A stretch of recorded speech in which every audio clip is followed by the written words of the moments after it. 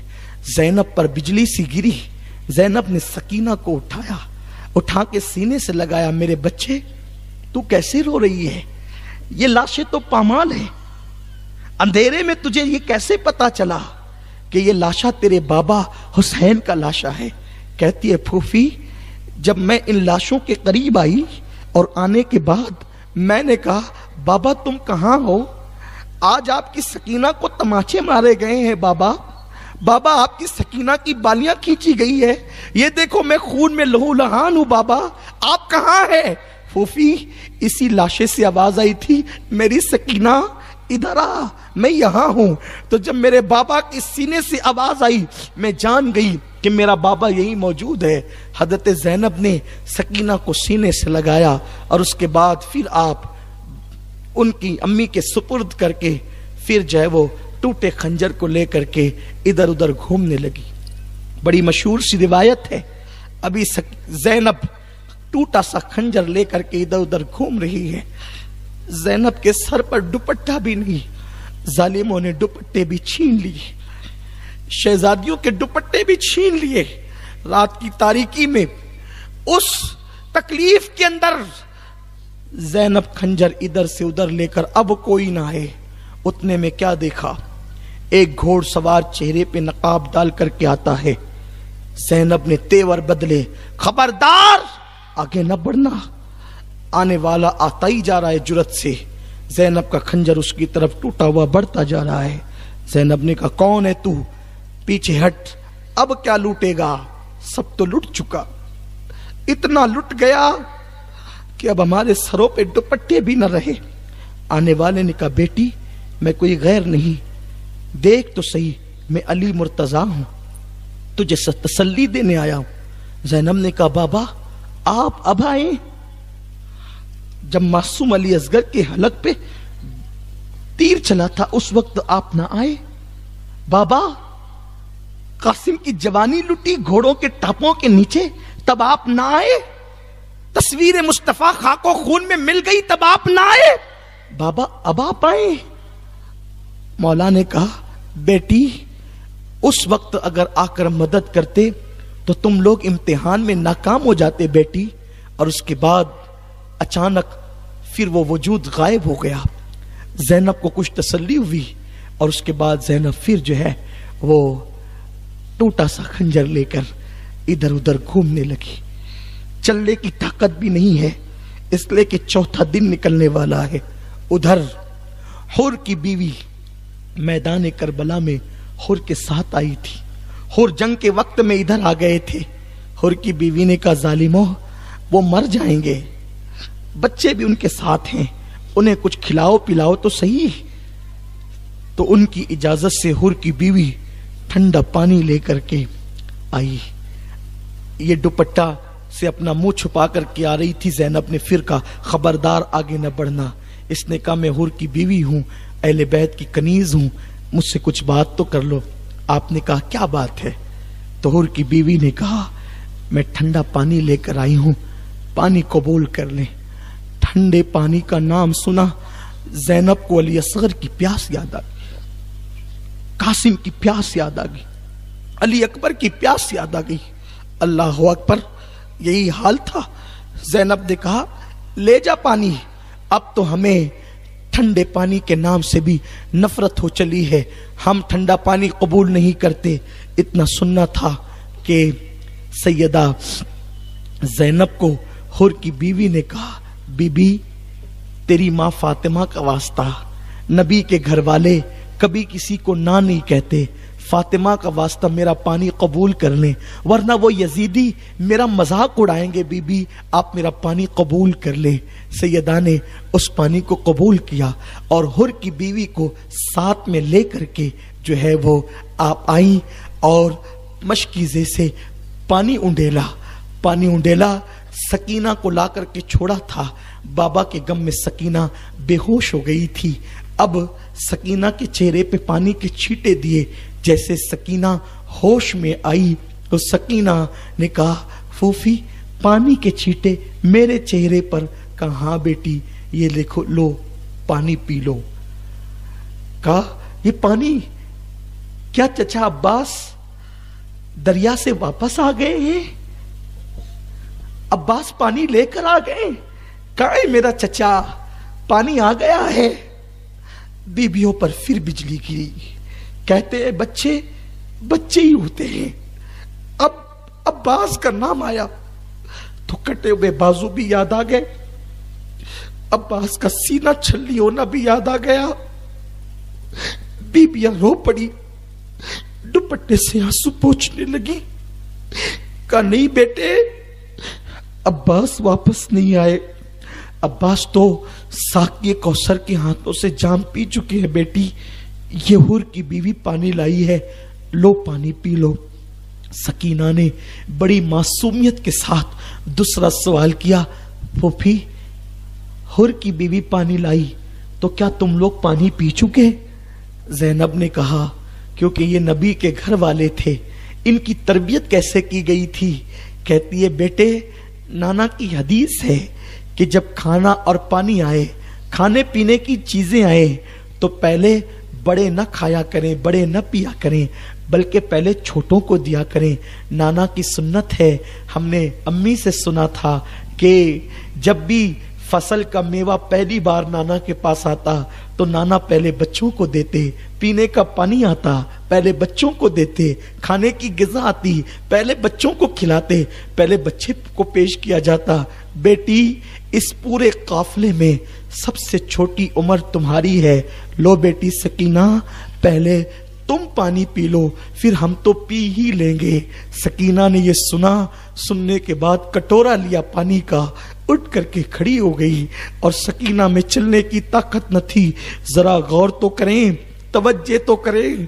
ماہ رمضان میں جب گرمی میں روزے آتے ہیں تو ہم لوگ افطار کے وقت مؤذن جیسے ہی کہتا افطار کر لو, ہمیں کسی کا خیال ہی نہیں ہوتا, ہم فوراً افطار کرتے ہیں. لیکن وارے نبی کا گھرانہ, نبی کے گھرانے کی تربیت, اے اہل بیت تمہارا خون بھی بے مثال ہے, تمہارا عمل بھی بے مثال ہے, تمہارا تقوی بھی بے مثال ہے, تمہارے گھر کا بچہ بچہ بے مثال ہے. سکینہ 4 دن کی پیاسی ہے, لیکن جیسے پھوپھی سے سنا نانا کی سنت ہے جب کھانے پینے کی چیزیں آئیں تو پہلے بچوں کو پلائیں. سکینہ کٹورا لے کر اٹھ کر کے کھڑی ہو گئی, چلا بھی نہیں جاتا تھا. جب سکینہ کھٹا کے لاشوں کی طرف دوڑنے لگی تو زینب نے آواز دی, سکینہ سکینہ میری بیٹی سکینہ کہاں جاتی ہے؟ بچی نے رکنے کا نام نہ لیا, وہ تیز تیز اپنی بھوک اور پیاس کی طاقت کو بھلا کر لاشوں کی طرف دوڑ رہی تھی. جب سیدہ زینب اٹھ کر کھڑی ہوئی, بچی کو گود میں سمیٹا, بیٹی کہاں جاتی ہو؟ سکینہ نے پھر گویا کہ ایک زخم لگا دیا جملوں کا, پھوپھی تم بھول گئی ہو, امیاں بھول گئی ہیں کہ تم کہتے ہو پورے قافلے میں سب سے چھوٹی میں ہوں.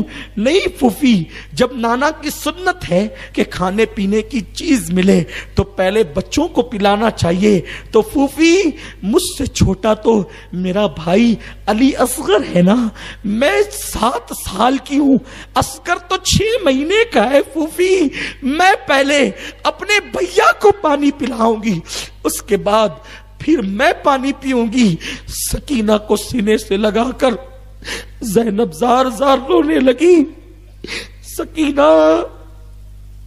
اب تیرا بھیا علی اصغر حور کی بیوی کے پانی کا محتاج نہیں. سکینہ تیرا بھیا تو ساقی کوثر کے ہاتھوں سے پانی پی چکا ہے. یہ سب ہوتا رہا, بیبیوں نے پانی نہیں پیا, کسی نے پانی نہیں پیا. اب صبح ہوتی ہے, رات جیسے کیسے کٹی. کہتے ہیں کہ غم کی رات بہت تاخیر سے کٹتی ہے. بہت تاخیر سے غموں کی رات کٹتی ہے. جن کے گھروں میں ایک میت ہوتی ہے, بڈھا باپ مر جائے عشاء کے وقت, فجر کے بعد جنازے کا اعلان ہو تو وہ رات کاٹے نہیں کٹتی. جس کے گھر 72 لاشیں پڑی ہو, اب تو گھر بھی نہیں اور کوئی بڈھا باپ نہیں مرا, بلکہ کڑیل جوان بیٹے آنکھوں کے سامنے کٹے, 6 مہینے کا بچہ تک کٹا, 5-6 سال کے اون و محمد کٹے, اور ان کی لاشوں پہ گھوڑے دوڑ چکے. جیسے تیسے رات کٹی.